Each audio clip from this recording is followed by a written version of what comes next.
Hello, come in. This is a story about noise, silence, and the girl who straddled both in a city full of contrast. In the curry-scented backstreets of Leicester, 17-year-old Annika Kaur blasted punk rock in her bedroom while her mother prayed softly in the next room. Her guitar was secondhand, but her rage was brand new.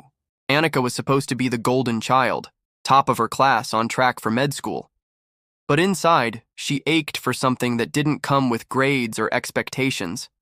She'd sneak out to open mic nights in combat boots and eyeliner. Her band was called Masala Riot, and they sang about everything her parents wouldn't talk about. At school, she was sharp as a scalpel. Biology, chemistry, top marks. But none of that mattered when she saw her father cry behind the closed door of the takeaway after another racist graffiti incident. Annika's best friend Tom filmed their gigs and made her laugh like she wasn't carrying the weight of two cultures. He told her she was brave. She didn't believe him. One night, she sang a new song, Curry and Chips, a raw, messy anthem about colonization, girls like her, and mothers who smiled through disappointment. The crowd went silent, then roared. She uploaded the video. Within days, it went viral on Desi TikTok. Half the comments were love, the other half called her shameful. Her mother found it. She said nothing for 3 days, then left a brochure for King's College London on Annika at the S desk, circled in red pen. Annika wanted both, the operating room and the stage lights. But the world kept asking her to choose. When she got into King's with a scholarship, her whole family cried. But that night, Annika cried alone in her closet, muffling the sound with her guitar strap. In London, things weren't easier. She felt invisible in lectures and louder than ever in her loneliness. She kept her band alive online. Remote recordings, angry lyrics, dreams postponed, not abandoned. One day, she fainted during a dissection lab. She woke up in a hospital bed, her professor sitting beside her, holding her unfinished anatomy notes. "Your brain is brilliant, but your body's asking for mercy," he said. "What are you carrying that's heavier than textbooks?" That night, she called her mom.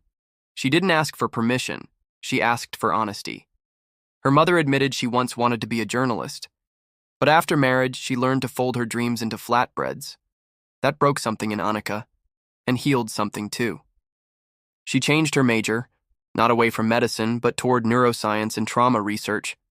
She wanted to study memory, especially the kind that lives in silence. She started a podcast with Tom, Noise Between the Notes, where young Desi kids shared their in-between lives. It got picked up by a BBC youth program. She returned to Leicester for Diwali. Her mother had saved a clipping of her band from The Guardian, tucked beside her prayer beads. "Your music is loud," her mom said, smiling softly. "But maybe it's louder when I don't understand it." Annika played an unplugged set at a community center. Sorry-wrapped aunties, bored cousins, and one teary-eyed father in the crowd. She ended with Curry and Chips, and this time her voice didn't shake.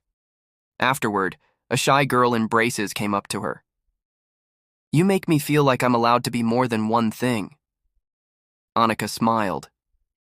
She remembered feeling the same way once, watching a woman in a lab coat who also wore henna on her hands. She never stopped chasing medicine, but now she also chased sound, brains, and breakdowns, and the beauty in both. She started a study on music therapy for immigrant youth, blending punk and neuroscience. Her advisor called it radical. She called it overdue. Sometimes, she still cried after phone calls with her mom. But now, they both knew they were building something, not losing it. Her band booked their first international gig in Mumbai. She packed her guitar beside her neuroanatomy flashcards. And so ends this story of Annika, who didn't choose between the scalpel and the song. She carved space for both.